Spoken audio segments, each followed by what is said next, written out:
بسم الله الحمد لله والصلاة والسلام على رسول الله وعلى آله وصحبه ومن والاه. السلام عليكم ورحمة الله وبركاته. وعليكم السلام السلام ورحمة الله وبركاته. Dear respected guests, brother Riad Naanai and Ustad / brother Ali Assaad.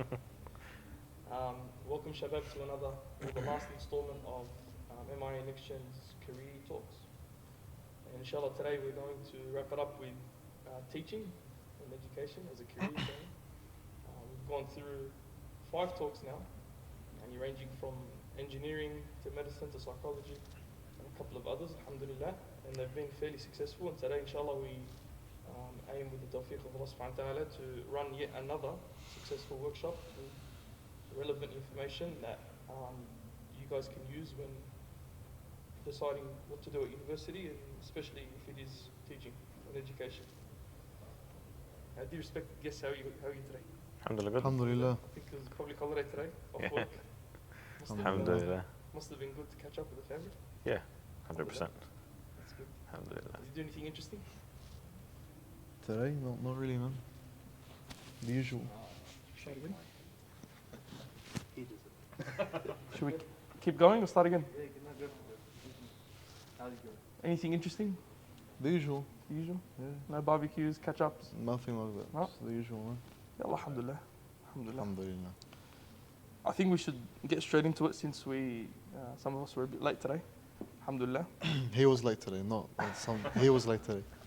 It was me. I put my hand up. Khalas, it was me. Look, we'll start with the fundamental question to any basically career. Why should someone, in your opinion, become a teacher? If you can give us your insight on that question, inshallah. A few points, personal points, from your personal experience. Of course, both of our guests are practicing teachers at the moment and finished university, alhamdulillah, with their degrees. So let us know, inshallah, why should someone become a teacher? Bismillah, alhamdulillah, wassalatu wassalamu ala rasulillah wa ala alihi wa sahbihi wa man wala. So the first crucial question that Brother Arif has asked us is, why should someone consider becoming a teacher or consider education as a pathway for them, in their professional life and their career and whatnot? Now, first and foremost, as Muslims, we have a greater purpose in life. As Muslims, our greater purpose is to firstly worship Allah subhanahu wa ta'ala, and secondly, through this worship is to propagate the deen of al-Islam, so that those who are around us are also affected by that. And when we internalize this, naturally, teaching becomes part of it. Teaching becomes part of this process. And the reason why I personally, so this career talk is pretty much our own personal experiences. So my personal experience as to why I consider teaching was because I want to give something to children that I never had. I never had a Muslim male role model in my life in the capacity of a teacher. So I went to a non-Muslim school. I was actually the only Muslim left in my grade by year 12. By the end of year 12, I was the last one. So understanding those challenges and understanding that there was really no one for me to emulate or to role model or to look at as a mentor in school, I felt that that's something that's calling me now, that I should be taking this on. And personally, I enjoy the entire schooling environment. So there's many brothers that have come and spoken to me about pursuing education as a career. However, they're like, man, I've been in school from K to 12. I want to go to another school, to university, to come back to school anyway. So we'll get on to how that can be somehow navigated afterwards. Okay, inshallah. So to wrap up the answer, why should someone consider teaching? First and foremost, it is da'wah to Allah subhanahu wa ta'ala. Doesn't matter which subject you're teaching, doesn't matter where you are, it is always da'wah to Allah subhanahu wa ta'ala. If you are yourself embodying that character of Islam, if you are yourself referring to Islam in your day-to-day matters, if you are yourself trying to better the character of, for example, if you're teaching at an Islamic school, Muslim children, how many times has your normal teacher, not your Islamic studies or Arabic teacher, your normal teacher, ever mentioned Quran or Hadith or Seerah or anything in that capacity? Very rarely. However, if you're the person who repeats this and brings this as any part of their methodology of teaching, you'll see such a great change in individuals. And here is what we call in education an intrinsic reward, something that's within. So I'll give you an example. There's something called intrinsic, something called extrinsic. So a reward for you doing something, as an example, say your father says to you, Zain, go get me a glass of water. There's no attachment of a reward whatsoever. Zain promptly stands up, runs, rushes to get a glass of water because intrinsically it makes him feel good. I'm now listening to my father and I'm making sure my father's happy. Intrinsically, it's good. There's no monetary, there's no material there. Extrinsic is the opposite. Zain, go get me a cup of water, I'll give you a packet of Pokemon cards. There's the extrinsic reward there. He'll do it for what reason? To receive the extrinsic reward. Teaching, in all of its, and if you were to sum it up completely, it's 95% intrinsic. Because the amount of work that you do in teaching, the extrinsic will never make up for it. It will never make up for it. It's a job in which it's an intrinsic reward in that, where you feel like you're fulfilling your purpose in life.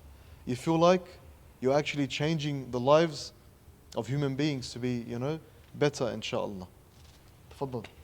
جزاك الله خيرا. الله يبارك فيك. الحمد لله والصلاة والسلام على رسول الله وعلى آله وصحبه ومن والاه أما بعد. So just actually, Ali pretty much mentioned all of them, all the points that I would have mentioned as well. Just to add onto it, which was more of a personal experience. The thing that motivated me towards heading into teaching was a teacher that I had in year 10? No, in year 11 and year 12. Okay, he was my physics teacher, but this teacher wasn't just your physics teacher. He wouldn't just walk in, teach you physics and walk back out. He was a teacher that, for anyone here who has that favorite teacher for some reason, okay, you would describe them as the teacher that cares about me. Okay, the teacher that doesn't just care about the results that I produce, or doesn't just care about me when I'm in the class. So for me, it was that teacher who, outside of class, would invest in us, would spend time with us, would take us to the mosque, would take us out for breakfast, would take us on little camping trips. And this teacher was the one who had pretty much the most influence on me in high school, and also played a massive role in me wanting to, let's say, head on a journey of teaching for some time. So that's pretty much it. Ali mentioned it. This is just more of an extension, an add-on to cement the point, let's say. Allah يبارك فيك. Alhamdulillah, they're pretty good comprehensive answers. Alhamdulillah. Let's zoom into your university journey. You can talk about it. You can talk about the journey generally, but also, inshallah, if you can give us a year-by-year breakdown of how the teaching degree works or how the education degree works, since I found out today that they're different. And inshallah, let us know from year 1 to graduate teacher, what you study year to year and how you basically graduate. Inshallah. Okay, so if I was to base this off my personal experience, I did this. I did that when I came to uni. Okay, I followed no proper official pathway or program whatsoever. Okay, so I won't get into that because I don't want you to do that. Okay, traditionally, or what's that word?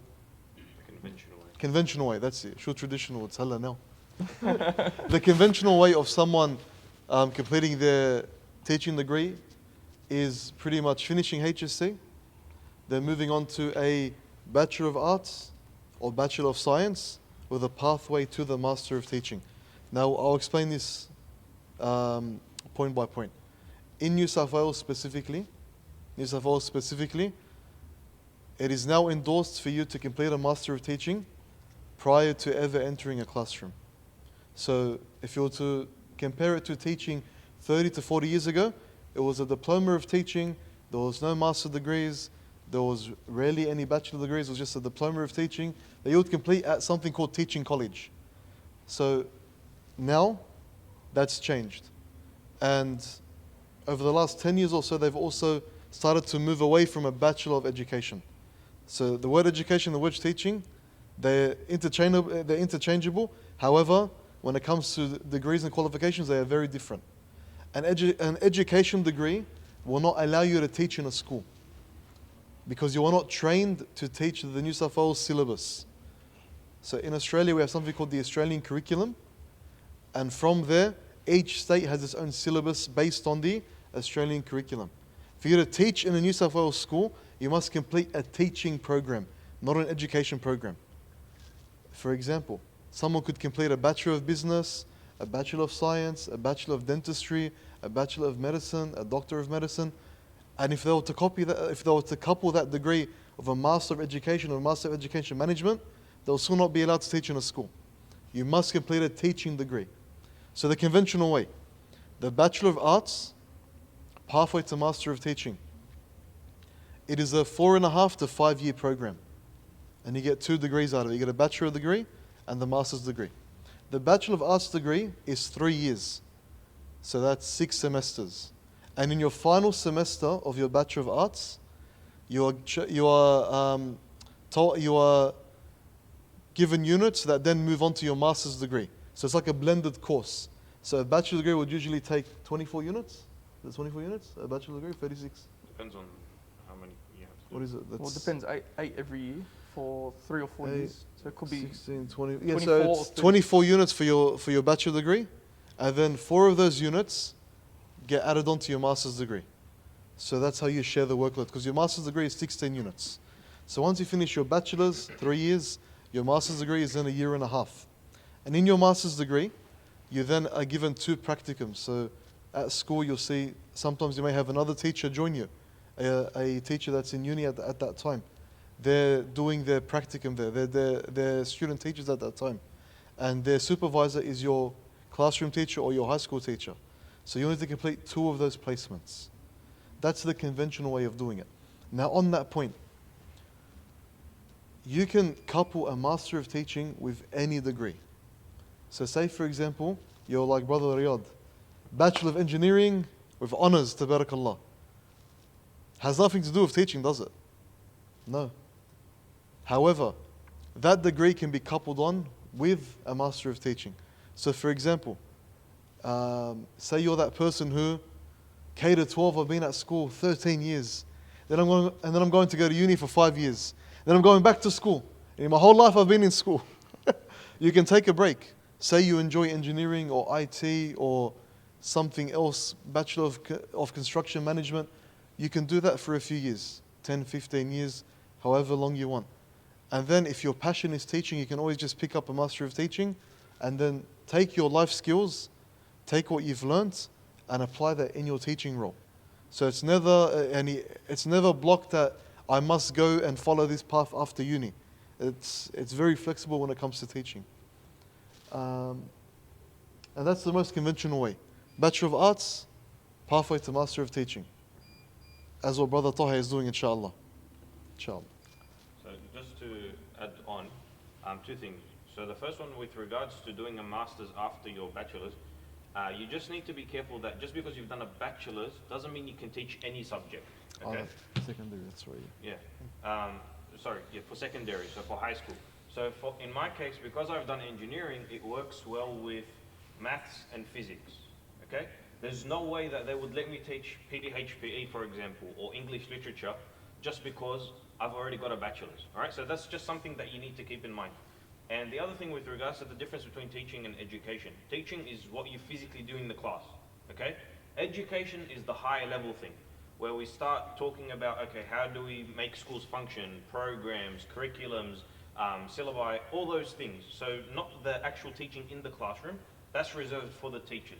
So that's why they're different. That's why if you pick up a bachelor's or a master's of education, you're not going to be able to teach with it. Okay? So, Riad, I want to ask you, you did a Bachelor's of Engineering, mashallah, honors, and then did the Master of Teaching, of Secondary Teaching. No, so I didn't finish it. I'm enrolled in it. You're enrolled in it. You've been 1 year in it or 2? 1 year. 1 year completed, coming into your second. So Ali's saying 16 units, so by the end of this year, you would have finished your Master's. Correct. Correct? If I carry the full load. And since you studied engineering and you can only teach physics or maths, is that something that the uni tells you, or is that something that your employer decides? Okay, so that's something that the uni will tell you. So when you actually register and then enroll into your master's degree, they'll tell you that based on your bachelor's, these are the avenues that are allowed for you. Okay, so they'll pretty much funnel you into what they think is best. And it makes sense. Again, for someone who's done engineering, it makes zero sense for me to go teach English literature, yeah. or law, legal studies, for example. On that point is also, sorry boys, I didn't mention that there's two differences. So there's one difference. So there's a Master of Teaching Primary, Master of Teaching Secondary. Okay? Primary means pretty much K to 6. You can only teach K to 6. That's all you can teach. You teach all the subjects in K to 6, but you're limited to only K to 6. Okay? Now, the secondary degree, however, you can teach from K to 12. And I'll expand on that point. K to 12, depending on the subjects you're qualified for. So for example, Bachelor of Engineering as your bachelor's degree, you're qualified for all the math subjects, plus physics, possibly chemistry and whatnot. However, schools do not look for a secondary teacher to teach primary school. Because you can imagine, a secondary teaching degree, there is just so much you can learn. It will be based on pretty much 7 to 12. Even though you're allowed to teach according to New South Wales government, even though you're allowed to teach from K to 6, schools will not prefer you or put you as a priority for K to 6. They would rather employ a primary school trained teacher for that, because it's a completely different area, completely different. Wouldn't you agree, it says? Yeah. Very, very different. It's good that we spoke about the difference between primary and secondary. So now I want to talk a bit more about specializing. So we saw the first avenue where we could say the non-orthodox avenue, where you do like an engineering, then you can teach physics or maths. You touched on the Bachelor of Arts pathway. Now, from my understanding of an arts degree, it's pretty general. Like you can pick history, you can pick psychology. That's right. How can someone that does Bachelor of Arts decide what they want to teach? Like, can they teach all subjects, or how do they specialize in maths, or how do they specialize in physics through the arts? Okay, wonderful. Through the arts path. Excellent. So if they're doing a Bachelor of Arts pathway to secondary teaching, then they will choose specifically in the arts degree which units will fulfill the subject requirements, and that will be given to you by the career advisor or the uni in general. They will tell you which unit will qualify you to become this person. Okay, that's pretty much what it is. So, for example, if someone wants to be a religious studies teacher, that's a subject in high school, by the way, or an Arabic teacher, or a Spanish teacher, or a specific language teacher, they would fulfill or they would pick up those units during their bachelor's degree. And the bachelor's degree will have then major units and minor units. So their majors will need to line up with the subjects that they want to teach later on in life. And all of that can be discussed with the career advisor, or with the pretty much just the academic student advisor. central, pretty much, yeah. Academic advisors. And so that means you can double major or triple major. Yeah, that's right. You could do 4, 5, 6, as many majors as you want, as you like. Mundir has, I think, he's qualified for like 9 subjects. 9 subjects? Yeah, So we would have done 9 sets of subjects at uni. pretty much, yeah. Okay, alhamdulillah. That covers the specializing part. No. Let's talk about the experience of these students. What would you say is required for a student at school, whether they're currently in Year 9, Year 10, Year 11, or they're sitting the HSC? What's required of them during school to help them in their journey through university and as a teacher? That's for you. Okay. I'm a bad student. So there are a number of skills, obviously, and habits that you need to pick up early on if you wanted to go down the path towards teaching, inshallah. Perhaps one of the most important one is to have the ability to read lots and lots and lots and lots. Okay, you're going to be required to read a lot. Textbooks and articles and essays, and you're also going to need to write quite a few of them as well. Now, although it's dense in that sense, it's also very rewarding. And subhanAllah, when you actually sit there and you read the research that's come before you, you realize how much people have actually invested time and effort into figuring out what's the best way for me to get any particular piece of information into the brain of a kid. Okay? And it sounds pretty simple. Like we'll say, oh, just repeat it enough times, show it to them. It's very, very different. The amount of research that goes behind it, subhanAllah, is phenomenal. So that's the first thing. The other one would be you need some resilience and you need some grit. And basically you need a thick skin, okay? As you are all students, chances are you've seen a few kids in your class. Maybe they are the kid. You could be that kid that drove your teachers up the wall and took them to the brink of resignation. Okay? You need, unfortunately, that's just the way it is. It comes with the job. Okay? And there's a reason why it carries a heavier reward in front of Allah subhanahu wa ta'ala on the Day of Judgment. You've invested time and effort to help someone and mold someone and teach someone. Okay, so you need you need resilience and grit as well when it comes to pushing through attitude, disrespect, and so on. Because in your mind, you need to have your clear vision, your clear goal, which we've spoken about plenty in NextGen, alhamdulillah. Okay, and that would be number 3. That you need to have clarity as to why you're doing it. Okay, it's not enough for you to say, I'm doing it because I think teaching's right for me. That's very superficial. What does it's right for me even mean? Okay, it's not good enough for you to say, I want to do teaching because, well, I'll just take it back to my personal example. My favorite teacher was great. Okay, that's good. There's nothing wrong with that, but dig deeper.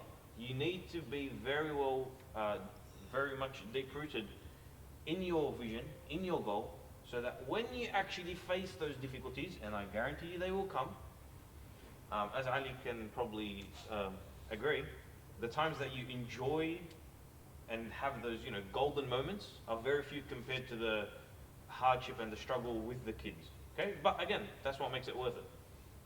On that point as yes. well, so the Riyad, he limited the challenge to be just disrespect from a child, because that happens so much. Yeah. However, that isn't the case all the time. So identifying the weaknesses and the strengths of your children, of your students. As an example, a primary school class would usually have about 26 students to 30 students. Okay, every single one of them are cut from a different block. Every single one. Okay. In saying that, you now have the amana, the responsibility to cater for all of their needs, all of their diverse needs, in every single subject. And then on top of that, maybe something's going on at home where you need to now try and mentor this child. Or something may be happening in the playground, we need to try and sort it out for the child. On top of all that, you need to then complete all the administrative work. So the checklists, the reports, the assessments, the exams. And for example, you as an individual, you may say, I have to do 10 exams a year. Okay, I have to mark 270 then. Okay, so all of this on top of already looking out for what's your best interest. For example, you could have such a mixed class where you'd have 5 students that are emergent, they're not very high. You have about 15 in the middle, 10 that should be excel to 2-3 levels above. And then you have children that may be autistic or have ADHD or have ODD or have any other gift from Allah subhanahu wa ta'ala. However, how are you going to deal with that? And the reading comes into play for that. If you're someone who just skims through uni and skims through school and checks the boxes and gets 50 out of 100 to pass, how are you equipped well enough to take care of these classes or these children? How are you now going to be fulfilling this amana? It's very hard to just drift through uni. People drift through uni, subhanallah. I'll give you an example. Up until recently, you could complete a teaching degree and never sit an exam. Never sit an exam. Just do your essays, do your group work, do your presentations, but you'd never sit an exam. In my cohort, so when I did my Master of Teaching, that's when I introduced exams to primary school teaching. And the exam wasn't part of the course. So you can still complete the course without an exam. The exam was a government requirement. So prior to you teaching in a school, you must pass the exam. So you could get your Master of Teaching degree and graduate and everything like that, but you will not receive a teaching number. You will not be able to teach in New South Wales without passing this exam. 90% of my cohort failed the exam. And it's just K to 10 English and math. That's all it is. So how many of them drifted through uni? And when we would sit down together, the question comes up, so why'd you do teaching? Oh, I received it in my inbox. It was just something for me to do. So when you think to yourself, okay, how many of those teachers did I have in life?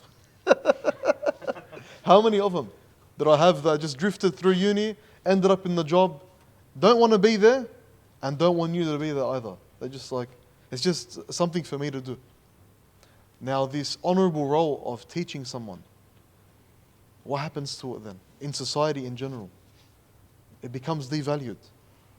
Correct? It becomes something like anyone can get in, finish it off, go through. And I guarantee all of you have experienced someone like that, where all they wanted to do was just see the clock switch over to 3:30, 3 o'clock.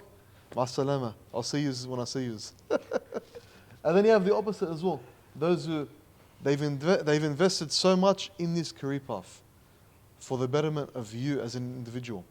So if this is something that you want to do, as Brother Brother Riad said, think about it. Is it a choice that's superficial, where it's a shallow choice where, I'm doing it because I suit it, or I'm doing it because people say I should do it? Or is it something deeper than that? Because that shallow or superficial reason, it will just take you so far. You won't go far with that. And that's why you see 60 to 70% of teachers drop out within the first 5 years of teaching. Just so you know. The majority of teachers, after 5 years of study, leave the career within the first 5 years. So if your teacher at school, for example, has been in it for more than 5 years, khalas, they're set for life, it's cemented. But within the first 5 years, if they drop out, and imagine that, 5 years in uni, you've summed like $80,000 in Hex debt, or you've paid off $80,000 in uni fees. And then you think, teaching's not for me. Subhanallah. And the degree that I did before was probably not for them either. Yeah, And then I came to teaching, and now it's not for them. yeah, subhanallah. Nothing's for them probably. Subhanallah. So it's, understanding if you want to do it, why do you want to do it? Is it a good enough reason? Is that going to push you through? And teaching is it's a very, what's that word? It's a very, no. It's a very draining job. Emotional intelligence must be very high. Yes. And if for someone half your age or a quarter of your age to want to argue with you, and you holding yourself from arguing back and other things, it takes a lot of self-restraint, doesn't it? And for such a insignificant amount of money compared to what else you could be doing, and you need to be ready for that role. You need to be ready for that. Inshallah. I think we all understand. Yes. Inshallah. We'll get to the salary, inshallah, since you brought it up, maybe at the end.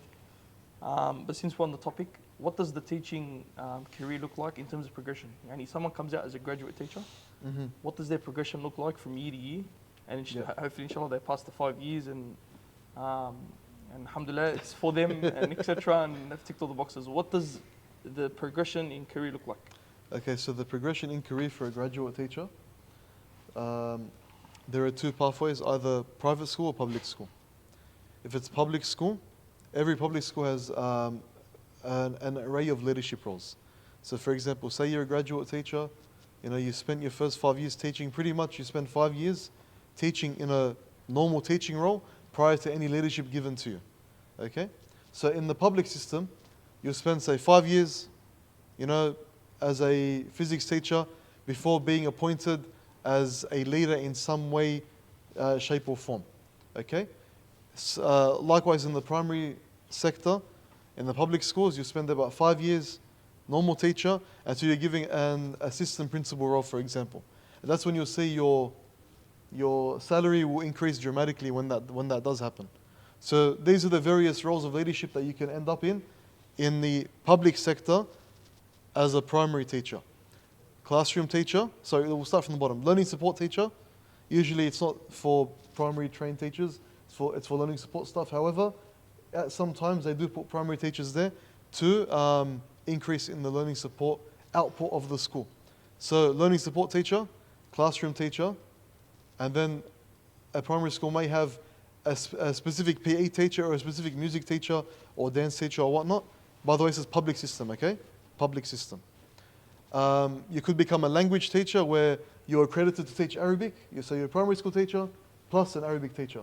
So you could be a language teacher, And that's for all the languages, Arabic, Korean, French, Spanish, Japanese, everything.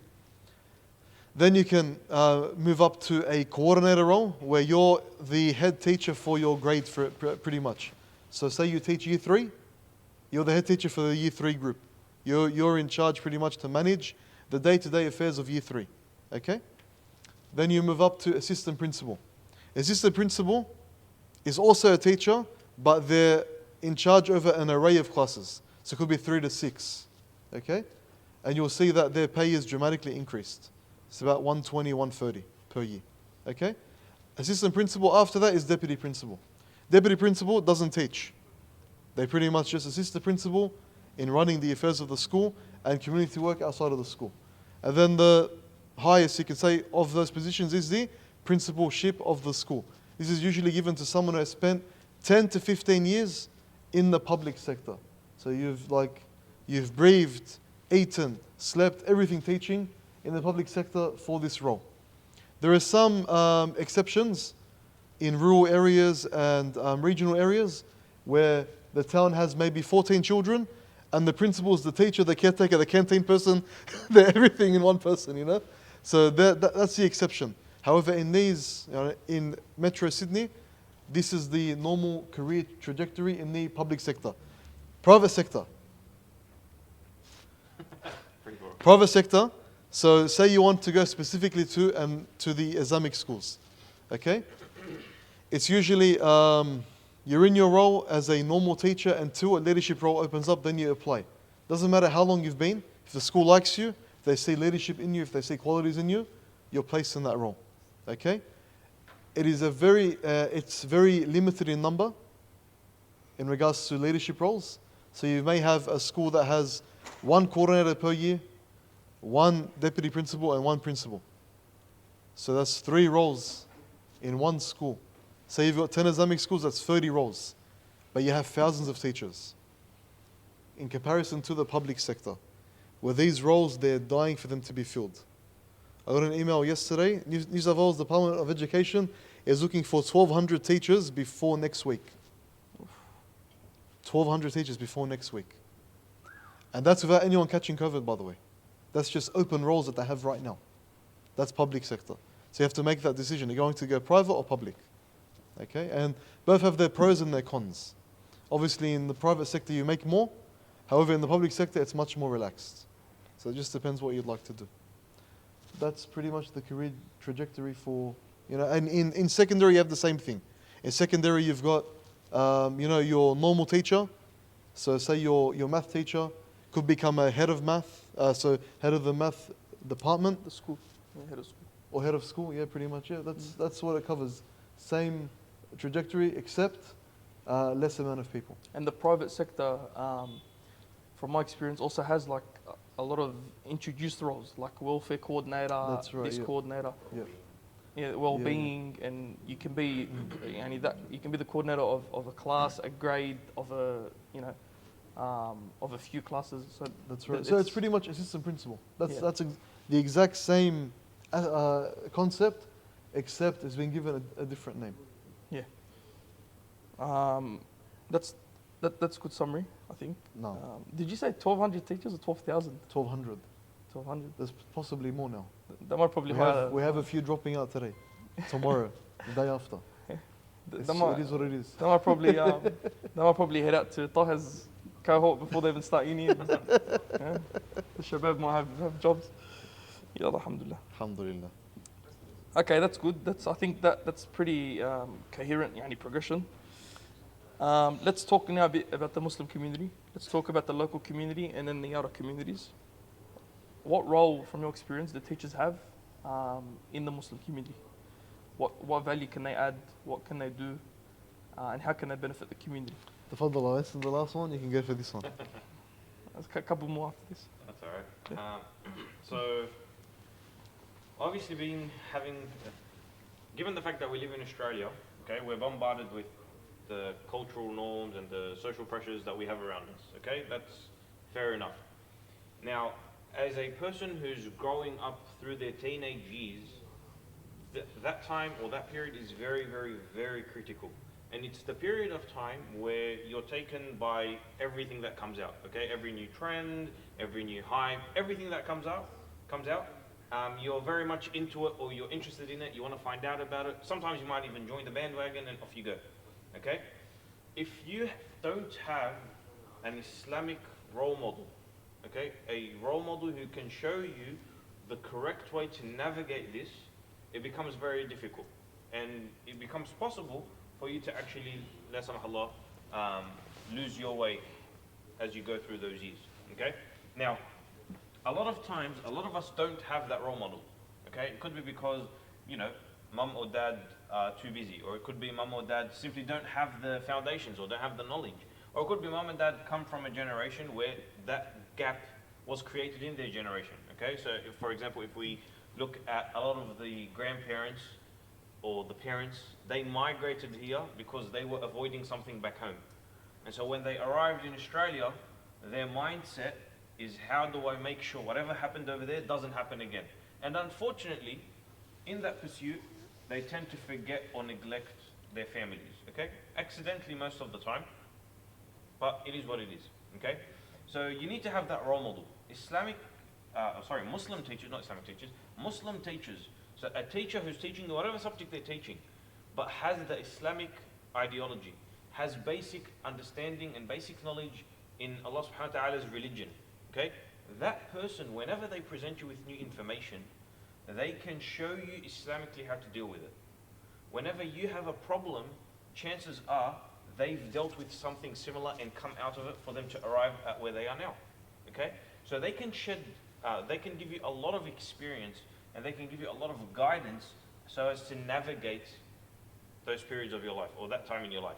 By the way, I'm speaking about the teenage years, but this also applies for the younger kids, okay? A lot of times, primary school students suffer or face the same challenges as the older kids, okay? In terms of not having a role model. And a lot of times, parents also rely on the Islamic schools for their kids to gain that basic Islamic knowledge, okay? So the teacher, the Muslim teacher, plays a huge role in the propagation of Islam and also in the upbringing of the next generation. And it's always been that way. It's just that because we live in Australia, that role becomes even more important. And the impact of that role becomes even more significant, okay?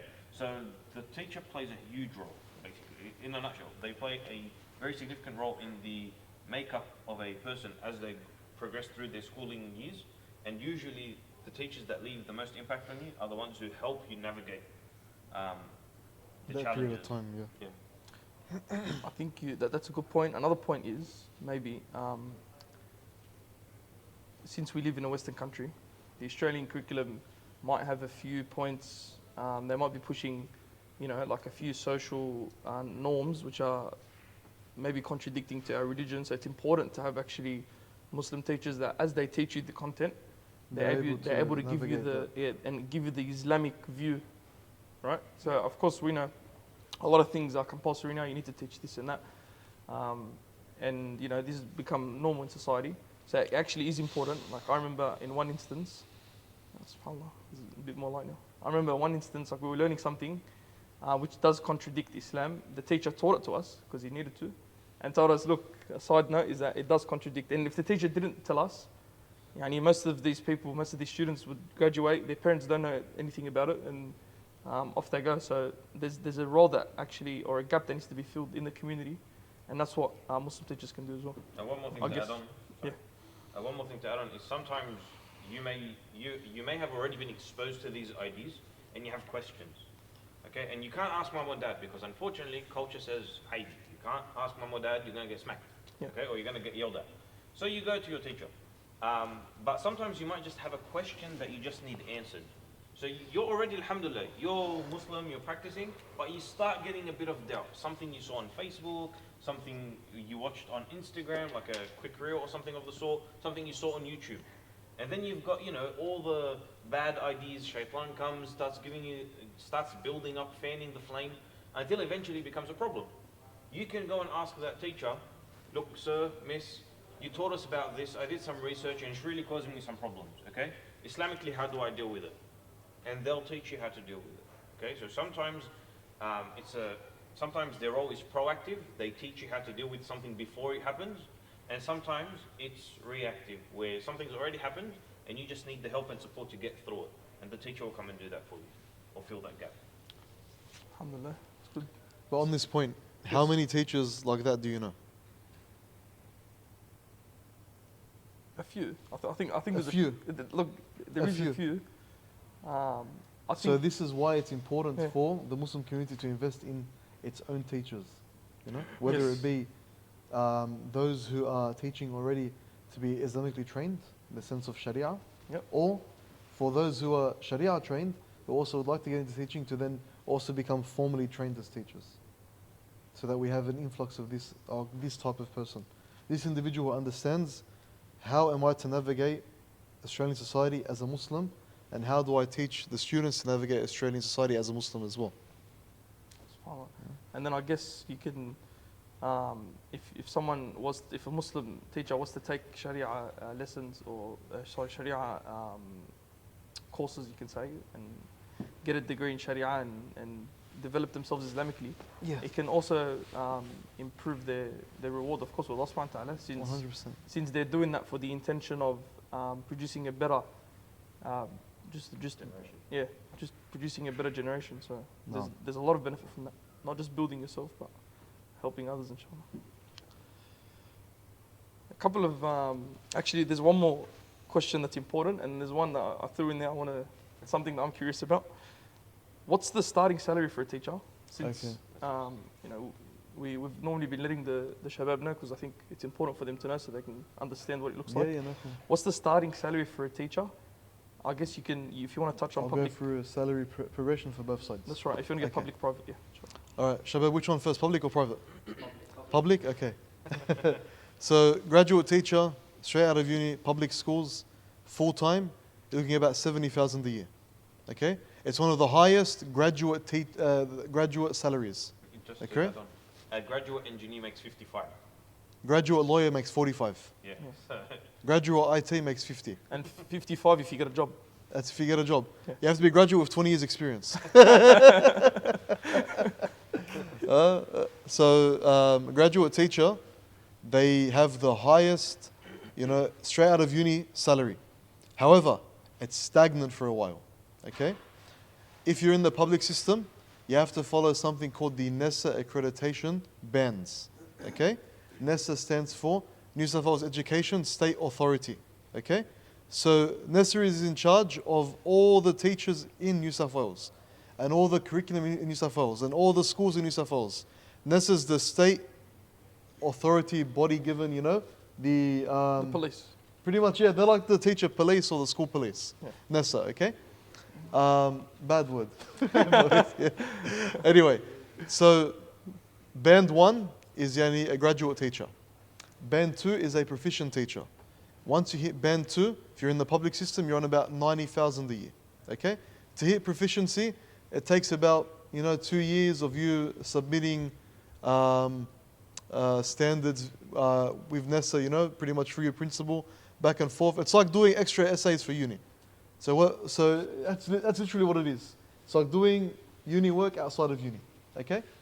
Then after proficient teaching, you can then do, the next step is, La ilaha illallah. What's the next step?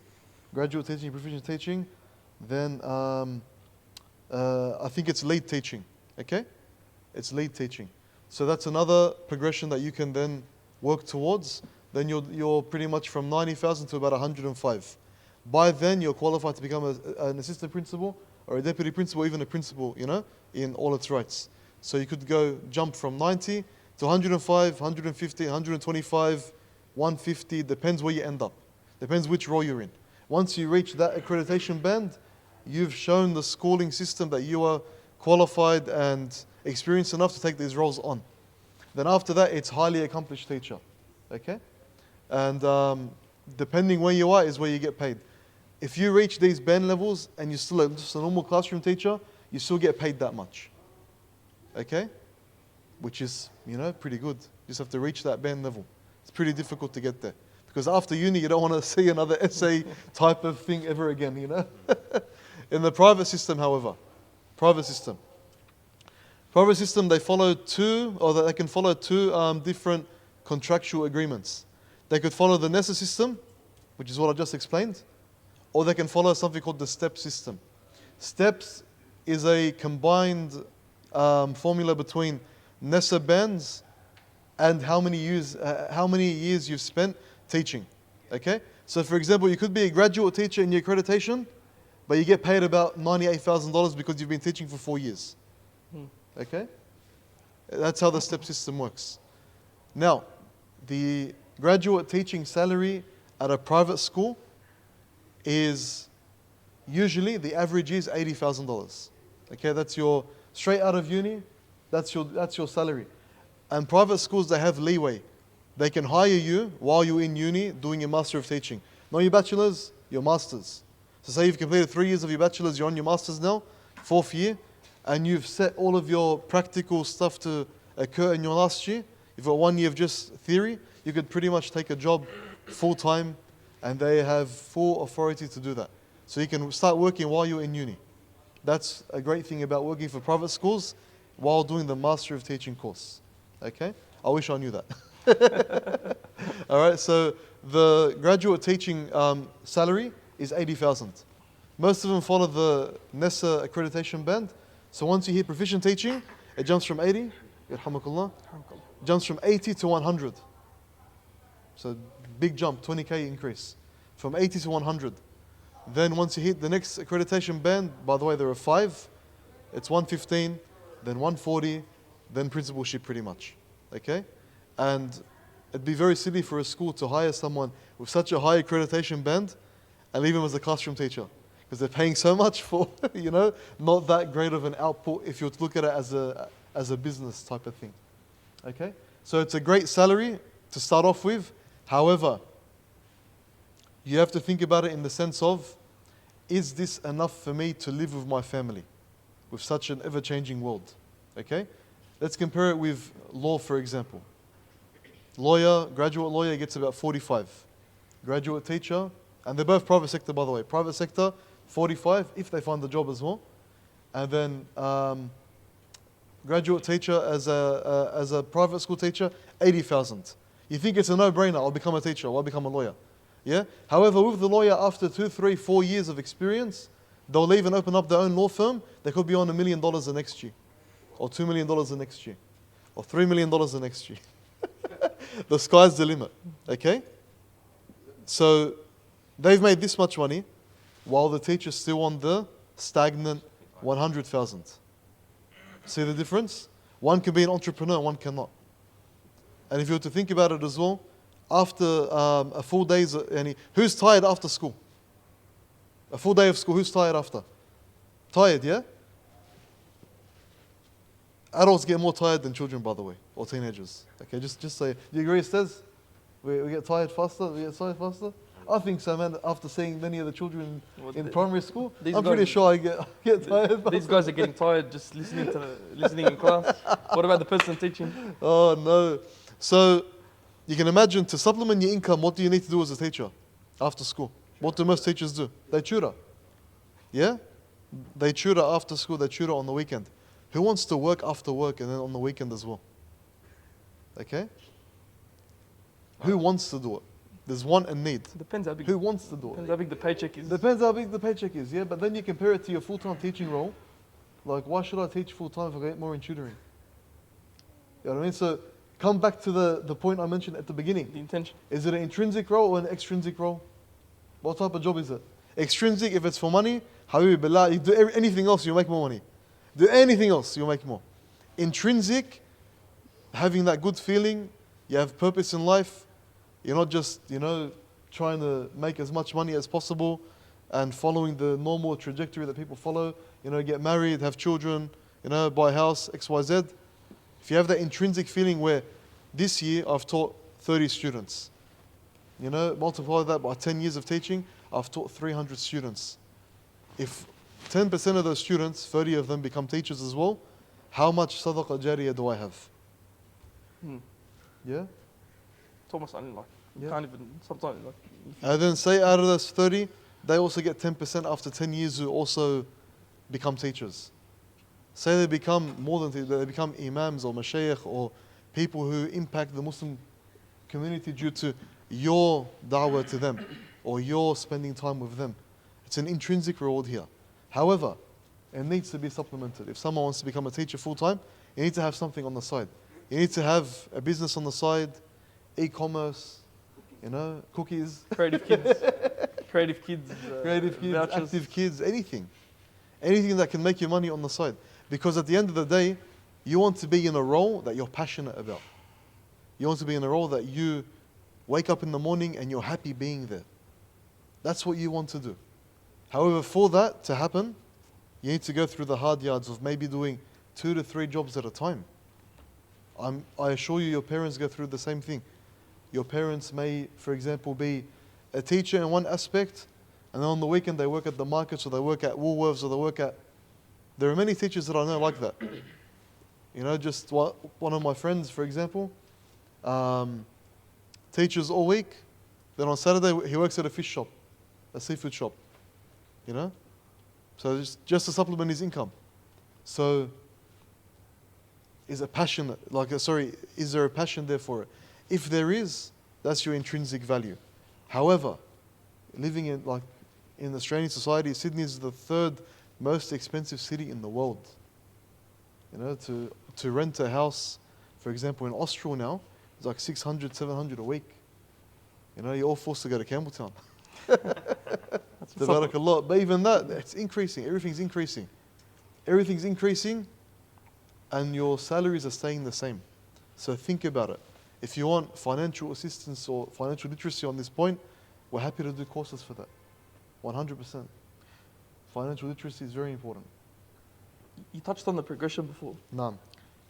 If someone by the age of 35, let's say now they've been in for 12, 13 years, and they get to they're progressing well, and they hit the 100 plus, 120, 130. If they're in a private school, in some leadership position, maybe 140. No. And for this person, I actually did it. I'm doing a quick research now. It says that the average yearly salary in Australia for 35-year-olds is 80,000 which is fairly low. So if they do hit that 120, that 130, do they really need to have their own little side thing to supplement? Okay. If they progress well. No. Yeah. The tax bracket at that point is really high. Okay. Okay. So out of the 130, say they'll get about 100 in their pocket, which is about 2,000 a week. Yeah. I think 40% will go more than that. No. No. At 130. No. It's your tax bracket, financial literacy. Okay. Yes. Your tax bracket is judged on the amount above. So, for example, from 0 to 18,200, tax free. Then you're taxed on anything from 18 to 45. Then you're taxed on anything from above there. So each bracket has its own ruling. It's not 40% on the entire amount. Oh, I'm doing the net. Like after you take the 30 that you're talking about. No. And I think what's 30 cents every dollar. Yeah. Yeah, I think it ends But up. each bracket. Yeah. So each bracket is judged accordingly. So one bracket may be 30 cents on a dollar, one bracket may be 18 cents on a dollar. Yes. One bracket may be 48 cents on a dollar. Okay? Yes. So on 130 looking about 95. So you're on about 90,000, 95,000 clear. Take home. Take home. This is how much you've taken home. 10-year progression, it's pretty good. However, to get there, you've spent so much on Hex. I'll give you an example. If you're someone who has done uni through a Hex loan, yeah? And you're a graduate teacher on 80,000 a year. At the end of the fortnight, you're taking home $2,170. The rest goes to tax and Hex. I know security guards that make more than that. $2,170. Okay? You go into debt just trying to live off that amount. So pretty much when your income increases over time, and you meet those accreditation bands, by the way, you're pretty much just trying to pay off that last 5 to 10 years of your life. Yes. Okay? On this point though, the Bachelor of Arts degrees, boys, they're very, very lax. They're very easy to do. Okay? A lot of people, straight up they are. They're very easy to do. Okay? In that time, where for example you could complete your entire coursework, that's 10 to 15 weeks, in 5 weeks. You have so much extra time now. what could you do in that time? Work. 100% work. There are so many jobs that are flexible for you. Night jobs, morning jobs, midday jobs. We're able to then pay off your degree while you're at uni. We're able to pay off your uni fees and get a discount, get a heavy discount, pay it up front while you're in uni. Okay? What doesn't apply? They got rid of it. It used to be 10%. Khalas, it's gone now? Yeah, they got rid of it. SubhanAllah, they 2016. are making enough money. On that point, however, It's equality, Ali. Just, it then pushes you, knowing that you're paying for something right now. Are you going to fail? Are you going to take the semester seriously or not? Knowing you're paying for your unit up front. Are you going to, I failed one unit, it's okay, I'll end up paying for it later anyway. Which a lot of people, that's their mentality. They lose that motivation. This could be a motivation for you, knowing you're paying up front. And if that's the case, it also teaches you that while you're at uni and paying off your degree and doing X, Y, Z, you're also able to save money as well. Okay? What else can you do during that time? One thing that Ustad Labib, Shaykhna Al-Habib, Habibullah, Shaykh Labib, what does he encourage everyone to do during university? Is memorize the Quran. Okay? Year 12 HSC, Allah yahdik ya Rab, Ameen. Everyone say Ameen, Ameen. chew down by Jordan. Thank God this is being recorded. Oh, Alhamdulillah. On this point, boys, the HSC is much more difficult than the first 2 years of university, especially if it's a Bachelor of Arts. The HSC is much more difficult. There's much more studying involved, there's much more effort involved. That's if you're the person who puts effort in. Okay? On this point, however, if that's the case, there's so much free time for you to, utilize. Are you going to utilize it hanging out on campus? Or are you going to try and find a job, work in that time, make as much money as you can so that you're more ahead in life? Okay? Now. Yeah. Or you could accelerate uni as well. Do we really want to speak about that now? Nah, 18 units a year? nah. I think we'll leave him. We'll let him do it. We'll leave that, conventionally. inshallah. Do it normally. And just to put it into perspective for him, I don't know about the arts degree. The engineering degree, they're about $1,000 a pop, like the subjects. Each unit, no. Multiply by 8 a year, 9 or 10, or if you're doing 18. Like, you understand like the magnitude, yani, it's not something light. You're looking at anywhere between 7 to like 12 a year. Yeah, which Depending on the course that you're doing. yeah, and over 10, for example, trimesters at UNSW, we're doing 3 subjects over 10 weeks, $3,000. So like you are obviously motivated to 100%. to put a bit more effort in. We're getting close to Maghrib time. I do have one more side note question, and then we'll start taking questions. We spoke about the progression, the salary, how it works, all that stuff. I have a question which, yani, out of ignorance, I want to ask and I want to understand. So, what do you do in holidays? It's Is that the exactly question? yes. I want to know. Yani, I see my teachers personally, like I'd envy that they have this much holiday time, versus when I see people, for example, in private sector like lawyers and whatnot, their free time is limited to public holidays and whatever annual leave they take. No. I want to understand what does holidays look like for a teacher? Do they actually like get bang for their buck, basically? And this 80K salary, do they get all these holidays off as well?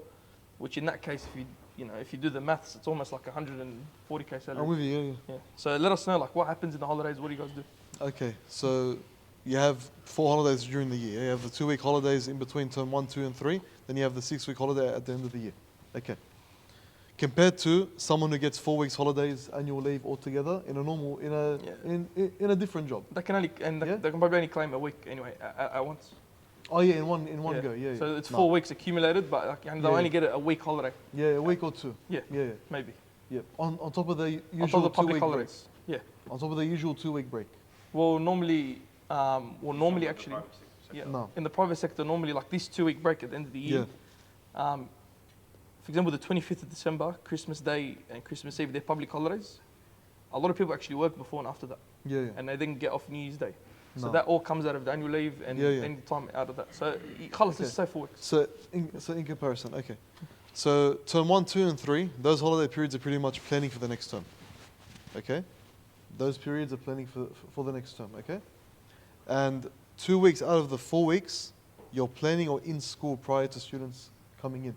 And one of those weeks is literally public holidays.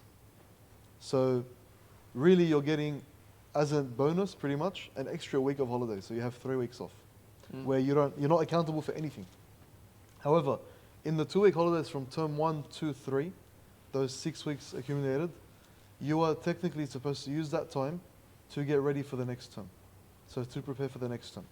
Okay? If you're someone who's efficient, you would use that time wisely. Okay?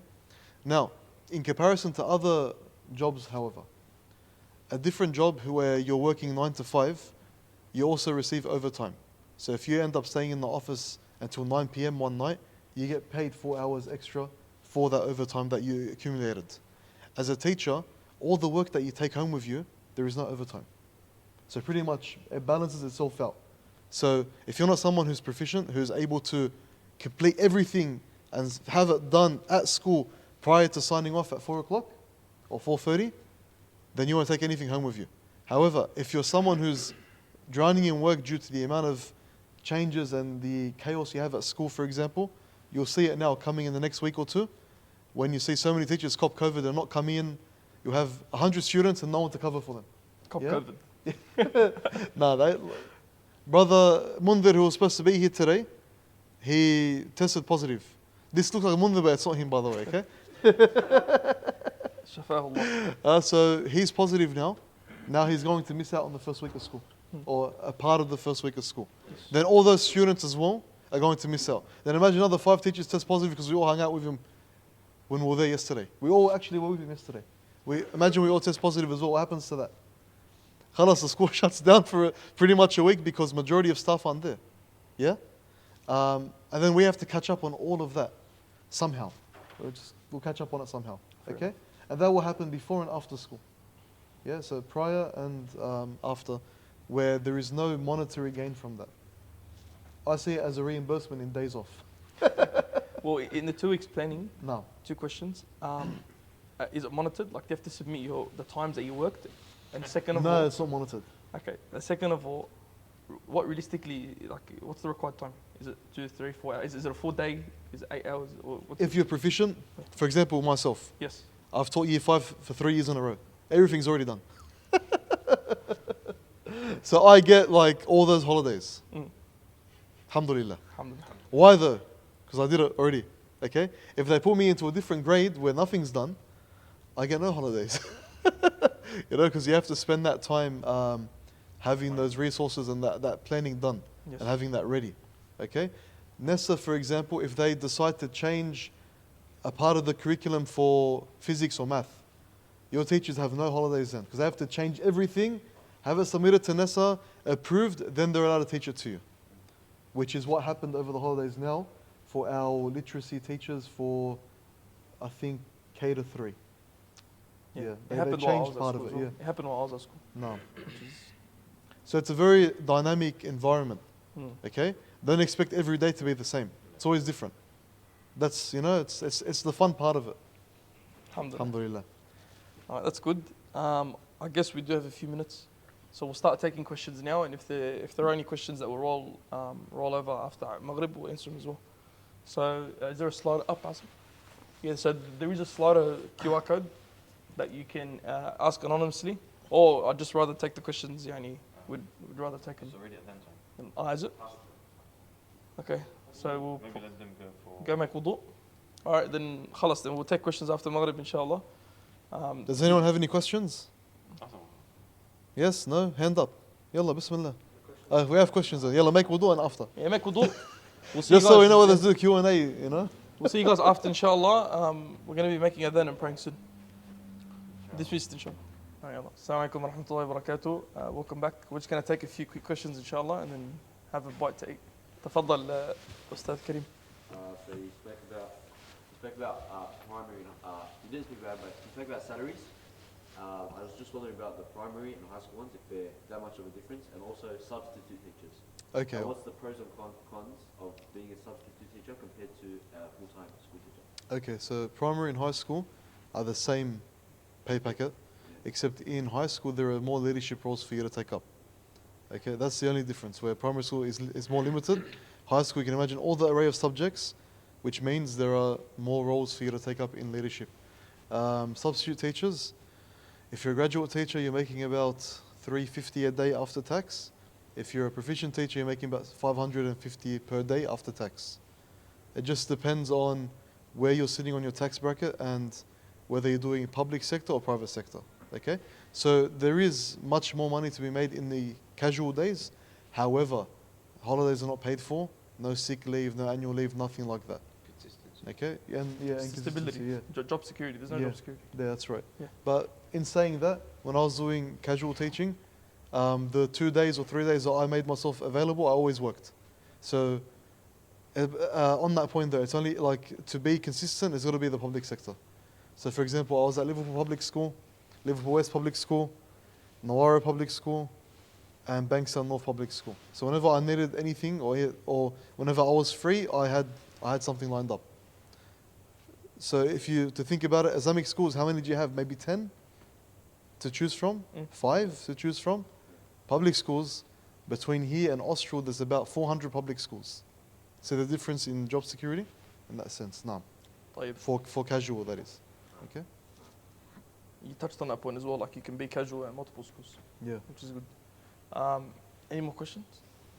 No. What's the process from like after teaching degree, teaching masters to like actually going into a school and teaching the children?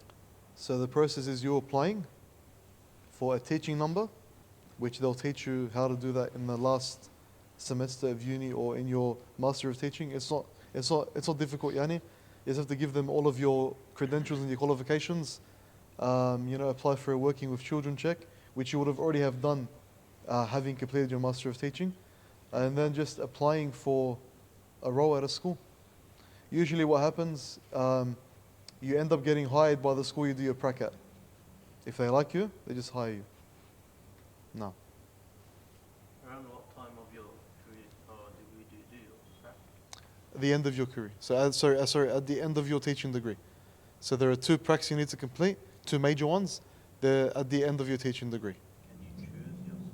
Do you want to do Depends on the university, whether they allow you to choose your school or not. If you go to Western Sydney University, they'll give you about 100 schools to choose from, and you have to try and prioritize which one you want. So for example, say there are 5 near your house, you go, this is my first preference, second preference, third preference, up until 10th preference. Then being a Muslim male, you can then argue that the reason why I want to go to school is, say you don't get your first preference, you can say, or you can try and argue the point, I want to go to this school in particular because I need to pray Friday prayer, and there's a Friday prayer that's offered 1 street away or 2 streets away. So you can try and navigate that part of schooling in that manner. Can you write that letter for the boys? 100% write that letter for the boys. Write a letter for every, khalas, done. Yalla, exemptions left, right, center. Yeah. standard copy? Khair. Any more questions? Was that your question done? Your prac question? I have another question. Yes. Why only grade 5 do you teach? Why? Yeah. I'm just comfortable there at the moment, man. I have other businesses in my life that I'm taking care of. I don't want anything new. So I've memorized pretty much what I need to do from A to Z. So you would prefer that like, as a For now, yeah, and then I'll change later on. what Sure. about for a new coming teacher?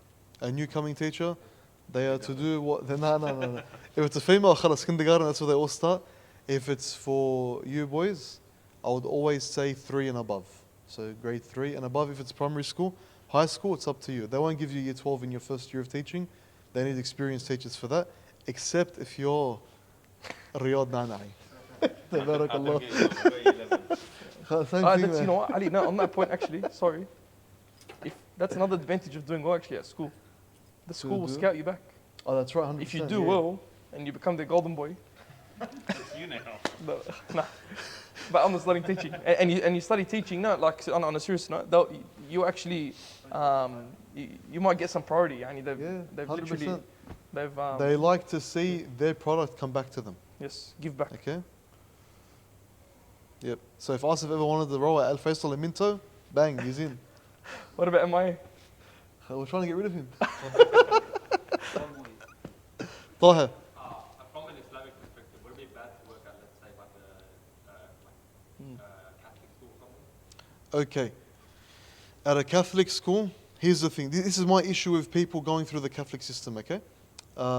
You are surrounded by shirk all day. That's how it is.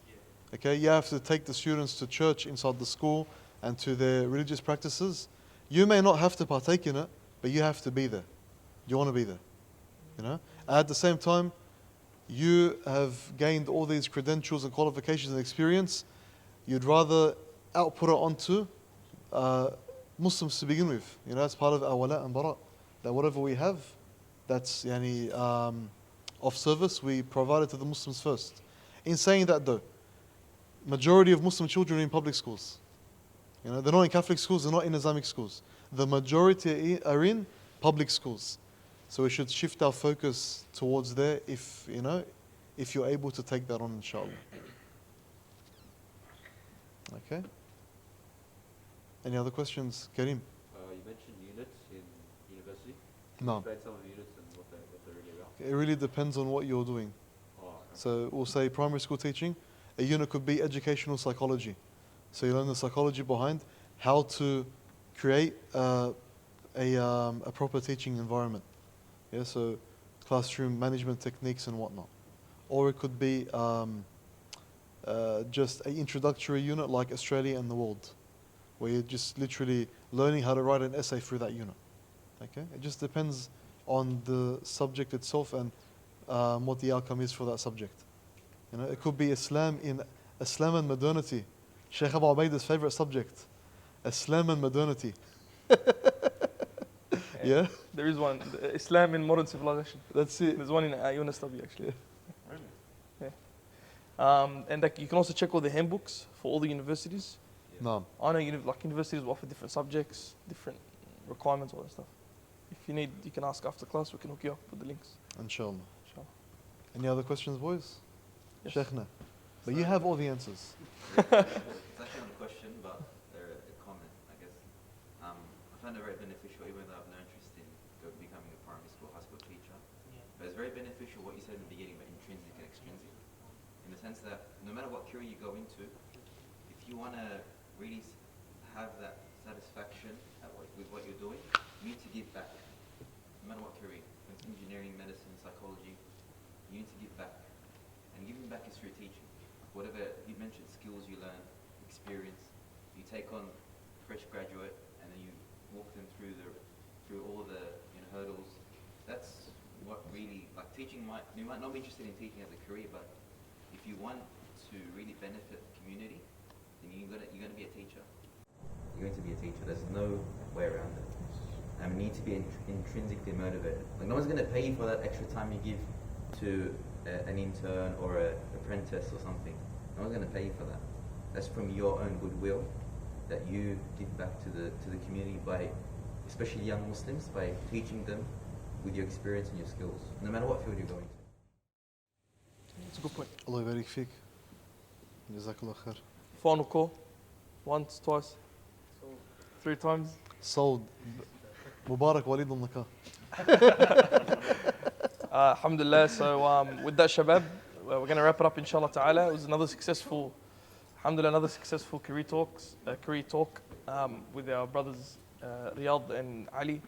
Of course, if you need to ask any further questions, send it to the NextGen email. We can ask the specialists and they can get back to us, inshallah ta'ala. Enjoy your food. This wraps the series. Yes. This wraps the series for the career talks, inshallah ta'ala.